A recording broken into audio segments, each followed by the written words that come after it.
오늘은 요한복음 7장의 말씀을 함께 나누도록 하겠습니다. 요한복음 7장의 주제는 조급함을 버리고 하나님의 영광을 구하라입니다. 7장의 말씀은 특별히 초막절에 일어난 일들에 대해서 기록하고 있습니다. 7장의 본문을 보면서 주목해야 될 것은 예수님의 태도입니다. 예루살렘의 분위기는 지금 대단히 살벌합니다. 사도 요한은 왜 7장을 통해서 그 부분에 대해서 자세하게 기록했는지 생각해 보면 7장이 없다면 유대인들에게 어떻게 예수에 대한 그 적대감이 점차적으로 상승했는지 알 수 없습니다. 예수님은 갑자기 잡히신 것이 아닙니다. 조금씩 대제사장들과 바리새인 유대인들 사이에 그분을 죽이려는 기운이 감돌기 시작한 것입니다. 그 자세한 경위를 기록한 것이 바로 요한복음입니다. 7장 1절부터 보면 죽인다는 말이 계속해서 몇 번이나 반복되는 것을 보게 됩니다.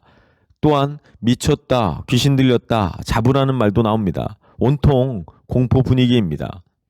그런 분위기에서는 큰 소리를 지르다가도 소리를 낮추고 몸을 피하는 것이 상식입니다. 폭풍이 몰아칠 때는 일단 피하고 보는 것이 인생의 지혜 같은데 예수님의 행동은 우리의 생각과는 다르다는 것을 보게 됩니다. 예수님은 오히려 우리를 구원하시기 위해서 생명을 걸고 소리를 지르면서 복음을 전하셨습니다. 그렇다면 우리의 믿음은 어떠해야 합니까?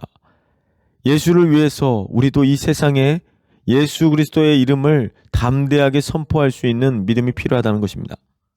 요한복음 7장 17절의 말씀을 보면 사람이 하나님의 뜻을 행하려 하면 이 교훈이 하나님께로 왔는지 내가 스스로 말함인지 알리라, 이렇게 말씀하고 있습니다. 이 말씀이 의미하는 것이 무엇일까요?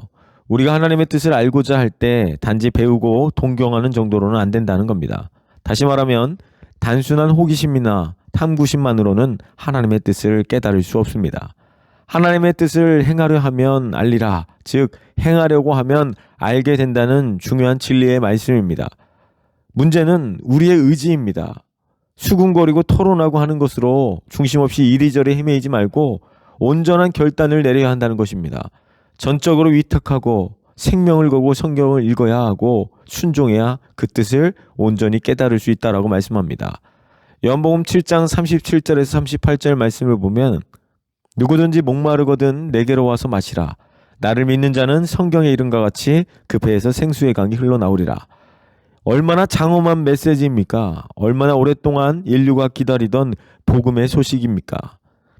이스라엘 백성들이 광야에서 목이 말라 하나님께 부르짖을 때마다 반석을 쳐서 마시게 하셨던 그 생수를 상징하는 물이었습니다. 지금 예수님은 생수를 내는 반석이 여기 있노라. 내가 너희에게 생수를 주겠노라. 그러므로 목마르거든 내게로 와서 마셔라. 이렇게 말씀하고 계십니다. 그러나 이 일은 주님께서 죽으심으로써 영광을 받으셔야만 이루어질 것입니다. 예수님의 죽으심과 부활하심으로 하나님 나라는 본격적으로 시작되고 이후에 성령 하나님을 통하여 놀라운 은혜로운 역사들이 펼쳐질 것을 말씀하고 계십니다. 요한복음 7장의 말씀을 통해서 우리는 왜 사람들이 예수를 십자가에 매달을 수밖에 없는지를 한번 깊이 생각해 보게 됩니다. 요한복음 7장은 그리스도인에게 주어진 생명수가 강물이 되어 끊임없이 흘러가는 것을 말씀해 주고 있습니다. 7장 말씀을 묵상할 때 감동이 되기도 하고 또 한편으로는 마음이 서글프기도 한 것은 예수님은 과연 어떤 분인가? 사람들은 어찌 그렇게 예수님께 악한 일들을 할 수 있었을까? 그리고 주님은 그들을 또 어떻게 그렇게까지 사랑하실 수 있었을까? 그들을 향해 여전히 마음을 여시고 어떻게 하면 한 명이라도 구원을 하여 그들로 하여금 영원한 생명을 얻게 하실까? 그런 간절한 외침과 부르짖음이 있었다는 것입니다. 예수님은 아직 영광을 받지 못하셨습니다. 그분은 십자가에서 고난과 죽임을 당하셔야 하고 부활과 승천을 통해 결국 영광을 받게 되신다라고 말씀합니다. 아직 영광을 받지 못해 성령은 부어지지 않았지만 초막절 명절 끝날 무지한 백성들에게 복음의 초대를 하고 계신 것입니다. 인생의 목마름을 해결할 분은 오직 예수님 뿐이십니다. 여러분도 지금까지 살면서 어떠한 깊은 목마름이 있었을 것입니다. 좌절감, 상실감, 때로는 비어있다는 그 느낌 때문에 우리는 늘 허전함을 경험했을 것입니다. 목마른다는 것은 죄도 잘못도 아닙니다. 그것은 예수님이 온전히 필요하다라는 증거입니다. 주님은 누구든지 목마르거든 내게로 와서 마시라라고 이렇게 계속해서 말씀하고 있습니다.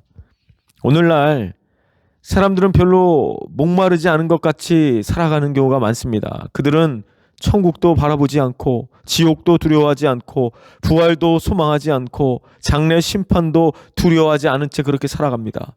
그리고 그저 이 세상의 쾌락과 조금 얻은 어떤 성취 그리고 신기루와 같은 장래에 대한 막연한 환상 같은 것들로 자신들의 어떤 목마름을 채워가려고 그렇게 노력하면서 살아가고 있다는 것이죠. 아직 정신을 차리지 못해서 목마른 것도 모른 채 참된 진리가 무엇인지도 모른 채 그렇게 방황하며 살아가고 있다는 것입니다. 예수님께서 그 목마름을 채워주실 수 있는 유일한 분이십니다. 우리가 필요로 하는 그 모든 것은 다 주님께 있습니다. 그 배에서 생수의 강이 흘러난다는 것은 주님의 생수가 흘러가는 통로이고 그것을 통해 많은 사람이 생명수의 강을 마실 수 있다는 뜻입니다. 그럼에도 아직 당신에게 목마름이 있다면 충분히 그것을 마시지 않았기 때문입니다. 우리가 예수를 충만하게 얻게 되면 예수님으로부터 충만한 그 은혜를 경험하게 됩니다. 마음속 깊은 곳에서 내가 정말 어릴 때부터 지금까지 내 인생에 목말랐던 것을 예수님께서 채워주셨구나라는 것을 온전히 깨닫게 되는 것입니다. 우리는 요한복음을 묵상하면서 어떤 사람이 되어야 하겠습니까? 누가 뭐라고 하든지 오직 예수님 편에 서서 예수님만이 나의 생명이라고 고백하는 그런 한 사람이 되셨으면 좋겠습니다. 내 형편이 신행생활 하기에 몹시 어려울지라도 그럴수록 예수님이 소리를 질렀던 것처럼 더 결연한 자세로 예수 그리스도의 그 소망의 외침을 통하여 주님께로 나아가야 될 줄 믿습니다. 그럴 때 우리 안에 모든 어둠의 권세가 물러가게 될 줄 믿습니다. 우리는 단순히 예수를 믿었다는 것에 만족하는 삶이 아니라 시냇물처럼 흐르는 그 은혜를 날마다 체험하며 사는 그 온전한 복을 누리셨으면 좋겠습니다.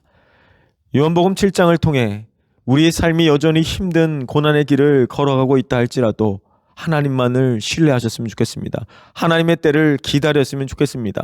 하나님 하실 것을 신뢰함으로 조급한 마음들을 내려놓고 이제 하나님의 영광을 위하여 나아가는 저희들이 되기를 소망합니다. 아주 사소해 보이는 일이라 할지라도 자기 영광이 아니라 오직 하나님의 영광만이 나타나는 그런 삶을 살아야 되는 것입니다. 일평생 하나님의 영광을 드러내는 삶을 사모하기를 간절히 기도하십시오. 그런 삶을 살기 위해서 생수의 강이 우리 심령에 불일 듯 일어나는 그 성령의 역사하심을 더욱더 기다리며 사모하며 살아가는 저희들이 되었으면 좋겠습니다. 예수 믿는 자는 목마른 사람이 아닙니다. 예수 믿는 사람은 이미 생수를 마셨고 그 생수가 내 안에서 흘러넘치는 사람이라는 것입니다. 목말라 하면서도 그 원인이 하나님을 떠났기 때문에 일어나는 갈증인 줄 모르고 있는 사람들에게 예수 그리스도를 통해서 역사하시는 놀라운 그 축복을 전하며 날마다 예수 그리스도 안에서 참된 평안과 기쁨을 누리셨으면 좋겠습니다. 그럴 때 하나님의 나라가 우리 삶 가운데 온전히 임하게 될 줄 믿습니다. 기도하겠습니다. 사랑과 은혜가 풍성하신 하나님, 생명의 근원 되시고 최고의 것을 자녀들에게 베풀어 주시는 그 하나님의 은혜를 날마다 경험할 수 있도록 인도하여 주시옵소서. 한시도 나의 영광이 아니라 오직 하나님의 영광을 위해 살아갈 수 있도록 인도하여 주시고 세상의 목마름에 갈급해하며 시달리는 그 영혼들에게 영원한 생수이신 예수 그리스도를 온전히 전할 수 있는 저희들이 될 수 있도록 복음의 도구로 저희들을 사용하여 주시옵소서. 오늘도 함께 하신 하나님께 감사드리며 예수님의 이름으로 기도드립니다. 아멘.